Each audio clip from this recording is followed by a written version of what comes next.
Hello hi friends, welcome to Vinayak believers classes. आप सब कैसे हैं friends? I hope you all are safe and secure at home. Lockdown चल रहा है, सो लॉकडाउन का पूरा इस टाइम का यूटिलाइज़ कीजिए विद स्टडी के साथ। और आज एक practice set number 3 of psychology. So last 2 videos में आपको साइकोलॉजी के मैं 20 क्वेश्चंस कंप्लीट करवा चुकी हूँ। सो चलिए आज थर्ड प्रैक्टिस सेट। और जिसने मेरे लास्ट के 2 वीडियो साइकोलॉजी के नहीं देखे हैं वो मेरे डिस्क्रिप्शन बॉक्स में जाकर लिंक पर जाकर देख सकते हैं। और चलिए ये एक तरह से आपके थर्ड प्रैक्टिस सेट नंबर का 21 नंबर क्वेश्चन है। चलिए स्टार्ट करते हैं विदाउट वेस्टिंग टाइम। चलिए क्वेश्चन नंबर 21, यदि आप बच्चों को सिखाना चाहते हो तो बच्चों से सीखिए। यह इशारा करता है, ये कह रहा है कि अगर आपको बच्चों को कुछ लर्न करवाना है, आप उनको कुछ सिखाना चाहते हैं, उनके बिहेवियर में चेंजेस लाना चाहते हैं, तो बच्चों से सीखिए का मतलब है किसको इंडिकेट करता है। अगर हमें बच्चों को कुछ सिखाना है तो ये किसको इंडिकेट कर रहा है? अध्यापक केंद्रित शिक्षा की ओर, बाल केंद्रित शिक्षा की ओर, मूल्यांकन केंद्रित शिक्षा की ओर, या फिर परीक्षा केंद्रित शिक्षा की ओर। सो देखिए, अगर हमें बच्चों को कुछ सिखाना है, जिस इंसान को, जिस बच्चे को, जिस भी स्टूडेंट को हम कुछ सिखाना चाहते हैं तो हमें उसको फोकस करके सिखाना पड़ता है। उसका आईक्यू लेवल कैसा है, तो हमें ये सब चीज़ों को ध्यान में रखना पड़ता है। तो बच्चों को सिखाना है तो बाल केंद्रित शिक्षा की ओर। ये किसको इंडिकेट कर रहा है? हमारे बाल केंद्रित शिक्षा। Option number B is right. चलिए नेक्स्ट क्वेश्चन पर चलते हैं। नेक्स्ट क्वेश्चन है हमारा, उच्च प्राथमिक स्तर पर। प्राथमिक स्तर जो है, उच्च प्राथमिक स्तर क्या होता है? देखिए, 1st to 5th तक होता है आपके निम्न प्राथमिक स्तर, और 6th to 8th तक माना जाता है उच्च प्राथमिक स्तर। और वैसे अगर बोला जाए प्रारंभिक या प्राथमिक स्तर तो वो होता है 1st to 8th। तो उच्च प्राथमिक स्तर की बात हो रही है, 6th to 8th तक की बात हो रही है, तो उसमें बच्चों को क्या सिखाना पड़ता है, क्या है उसका? तो चलिए देखते हैं। शैक्षिक व करियर निर्देशन की आवश्यकता, शैक्षिक करियर व व्यक्तिक निर्देशन की आवश्यकता, केवल करियर निर्देशन की आवश्यकता, या फिर केवल शैक्षिक निर्देशन की आवश्यकता। सो स्टूडेंट्स, आपके इसमें ऑप्शन में आ जाता है option number B is right. शैक्षिक, करियर एवं व्यक्तिक निर्देशन की आवश्यकता। Option number B is right. चलिए चलते हैं क्वेश्चन नंबर 23 पर। बच्चों में नैतिक मूल्यों को विकसित करने का सर्वाधिक उचित तरीका कौन सा है? अगर हमें बच्चों में मॉरल वैल्यूज़ को डेवलप करना है तो उसके लिए सबसे अच्छा कौन सा तरीका माना जाता है? प्रातःकालीन सभा में बच्चों को नैतिक उपदेश देना, विद्यार्थियों के सामने एक परिस्थिति रखना और उस पर निर्णय लेने के लिए कहना, शिक्षकों एवं बड़ों द्वारा नैतिक मूल्यों को प्रदर्शित करना, और विद्यार्थियों को नैतिक और अनैतिकता के बीच अंतर करना सिखाना। सो फ्रेंड्स देखिए, आपके इसमें क्या है, अगर हमें किसी भी बच्चों को मॉरल वैल्यूज़ को डेवलप करना है, अगर हमें उनमें, तो हमें क्या करना? अगर हम सुबह सुबह उठकर प्रातःकालीन बच्चों को मॉरल वैल्यूज से रिलेटेड लेक्चर देना शुरू कर देंगे तो क्या उनमें जो मॉरल वैल्यूज़ है उनका डेवलपमेंट होगा? नहीं होगा, क्योंकि सिर्फ कहने से वो इस चीज़ को नहीं मानेंगे। हम जानते हैं कि बच्चे जो हैं वो अनुकरण कर कर सीखते हैं।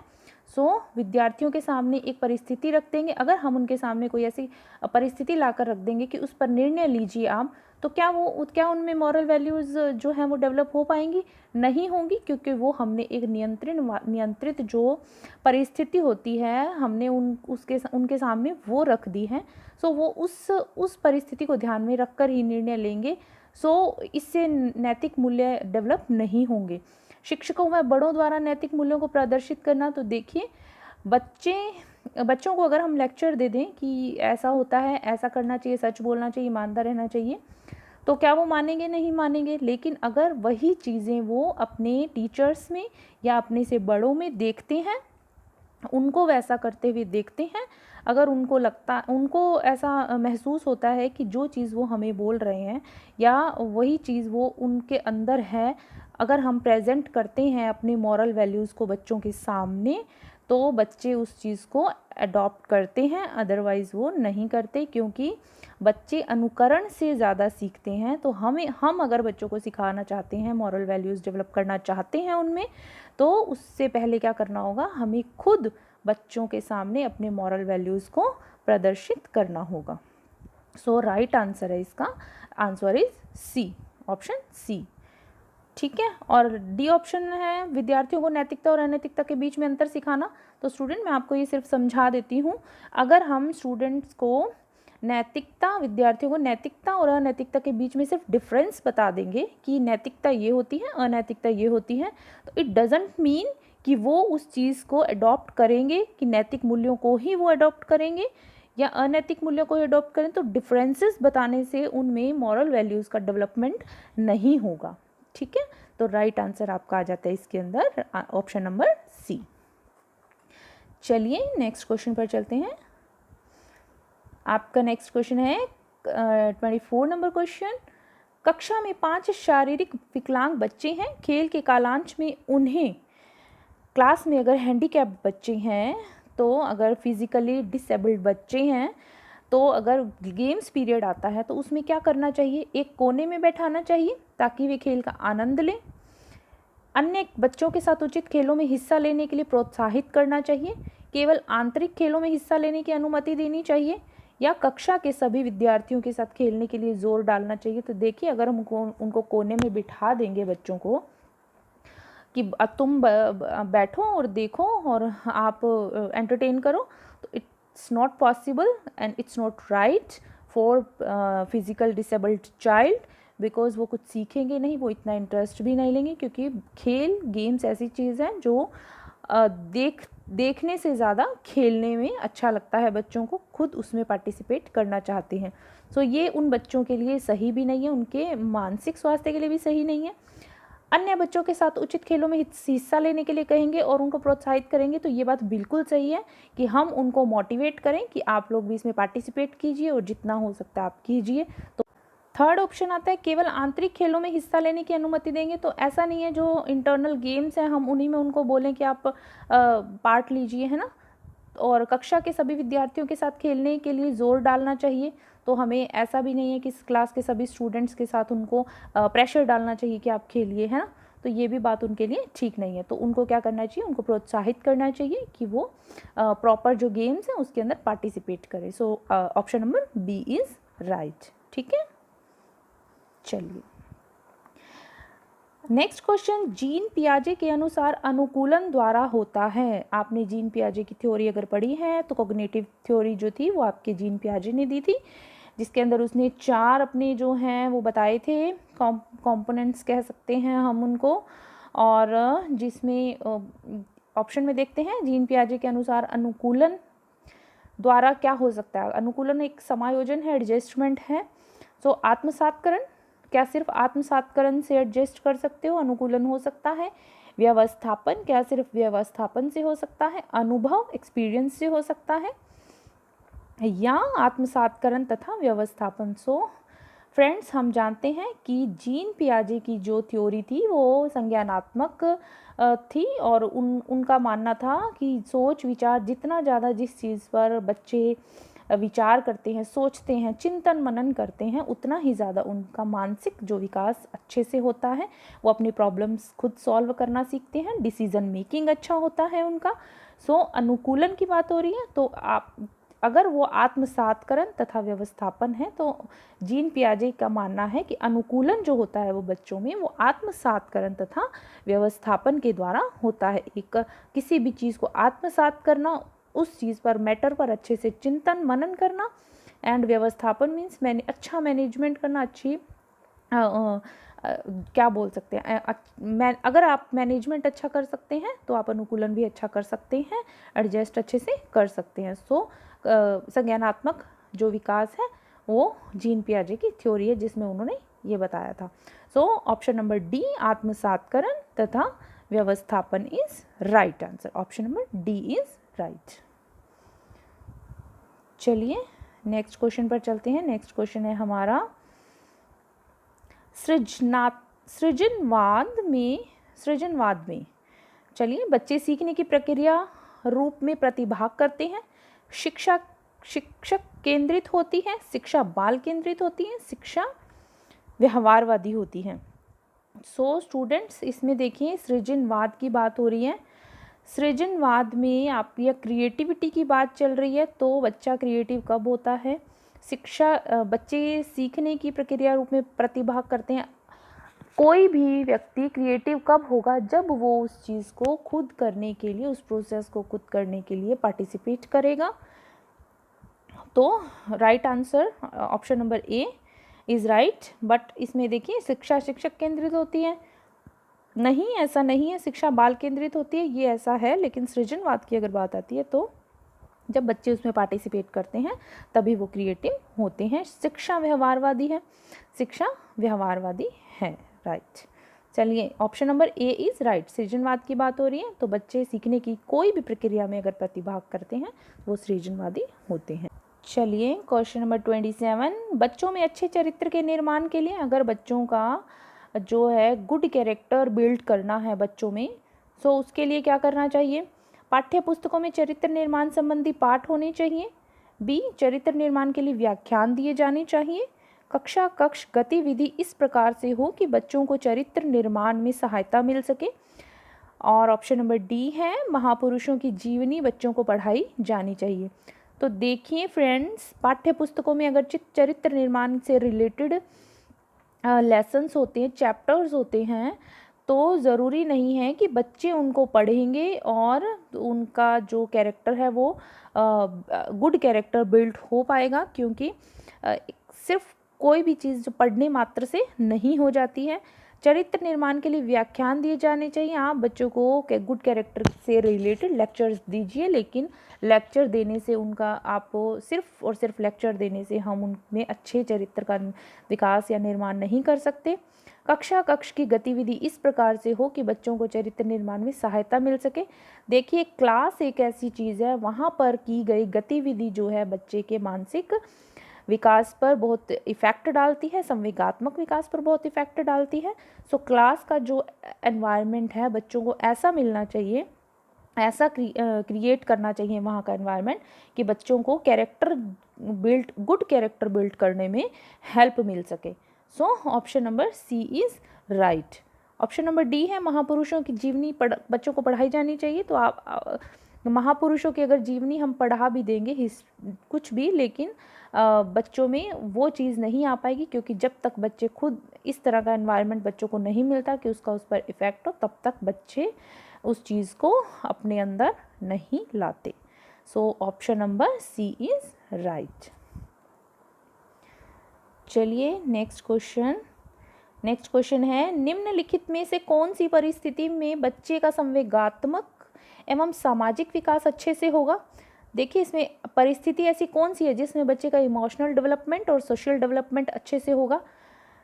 ऑप्शंस देखते हैं। जब बच्चे को महत्वपूर्ण माना जाए तथा उसकी भावनाओं का सम्मान किया जाए, जब बच्चे को अधिक से अधिक पढ़ने को कहा जाए, जब बच्चे को कक्षा में अधिक अंक लाने को कहा जाए, जब बच्चे को उसके बौद्धिक स्तर के अनुसार पढ़ाया जाए। देखिए अगर हम बच्चे को इम्पोर्टेंस देते हैं और उनकी भावनाओं का सम्मान करते हैं, तो ऐसा ज़रूरी नहीं है कि हम उनमें इमोशनल और सोशल डेवलपमेंट कर पाएंगे, क्योंकि सोशल डेवलपमेंट के लिए ग्रुप्स में रहना ज़रूरी है और उनके अकॉर्डिंग उनको जो भी समझना है तो उनके अकॉर्डिंग, उनके IQ लेवल के अकॉर्डिंग पढ़ाया जाता है।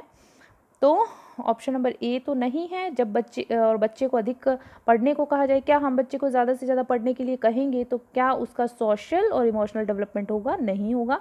ज़्यादा अंक लाएगा तब क्या होगा? नहीं होगा, क्योंकि हम ये सब जानते हैं ज़्यादा अंक लाने से, ज़्यादा मार्क्स लाने से किसी का ज़रूरी नहीं है कि उसका बहुत अच्छा डेवलपमेंट हो ही जाए। और अधिक पढ़ने के लिए कहा जाए तब भी नहीं होगा। लेकिन अगर जब बच्चे को उसके बौद्धिक स्तर के अनुसार पढ़ाया जाए, हमने पढ़ा है कि व्यक्तिगत विभिन्नता होती है, हर बच्चे का IQ लेवल अलग अलग होता है।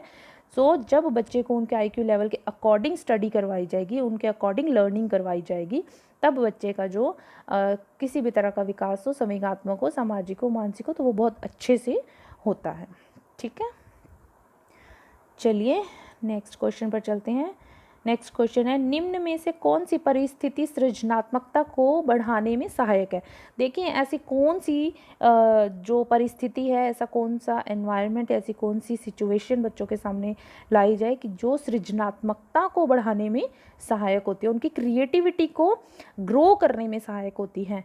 सो ऑप्शंस देखते हैं हम। ए ऑप्शन, सीखने हेतु सीमित अवसर हो। देखिए अगर बच्चों को लिमिटेड से अपॉर्चुनिटीज़ दी जाएंगी, लिमिटेड से उनके पास ओकेज़न होंगे सीखने के, तो क्या वो क्रिएटिव बन पाएंगे? नहीं बन पाएंगे। बच्चों को उत्तर याद करने के लिए कहा जाए, अगर हम कोई चीज़ उनको आंसर लिख कर दे दें कि चलो जी ये याद कीजिए, तो क्या बच्चे क्रिएटिव होंगे? नहीं होंगे, क्योंकि उनके सामने पका पकाया सब कुछ पड़ा है, उनको तो सिर्फ उसको देख कर और लर्न करना है, याद करना है, तो वो ईजिली वो कर लेंगे। और किसी समस्या का समाधान बता दिया जाए, देखिए अगर हम किसी भी प्रॉब्लम का सॉल्यूशन खुद से उनके सामने रख देंगे कि ये आपकी प्रॉब्लम थी, इसका ये सॉल्यूशन है, तो उसको दिमाग चलाने की क्या ज़रूरत है, उसको सोचने विचारने की क्या ज़रूरत है? तो क्या उसका क्रिएटिव माइंड होगा? नहीं होगा।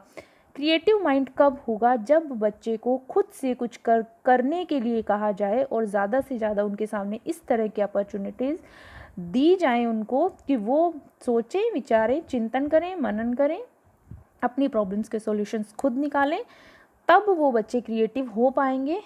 तो ये मेथड क्या है? लर्निंग बाय डूइंग, मीन्स कि स्वयं करके सीखो, तभी हम ज़्यादा से ज़्यादा सीख पाएंगे, बच्चे तभी ज़्यादा से ज़्यादा सीख पाएंगे। सो option number D is right. Question है हमारा, गतिविधि आधारित शिक्षण पर बल देता है, गतिविधि आधारित शिक्षण पर बल देता है। सो क्या है इसमें? ऑप्शन है, सभी विद्यार्थियों की सक्रिय भागीदारी, निश्चित अवधि में गतिविधि पूरा करना, खेलने और अनुशासित कक्षा। देखिए अगर यहाँ पर एक्टिविटी की बात हो रही है, गतिविधि की बात हो रही है, अगर गतिविधि आधारित शिक्षण है तो वो ज़्यादा से ज़्यादा किस पर फोर्स डाल रहा है? क्या सभी विद्यार्थियों की सक्रिय भागीदारी, अगर क्लास में सभी स्टूडेंट्स जो है वो अपनी सक्रिय भागीदारी दिखाएंगे तो क्या ये गतिविधि आधारित जो शिक्षण है ये इफेक्टिव होगा?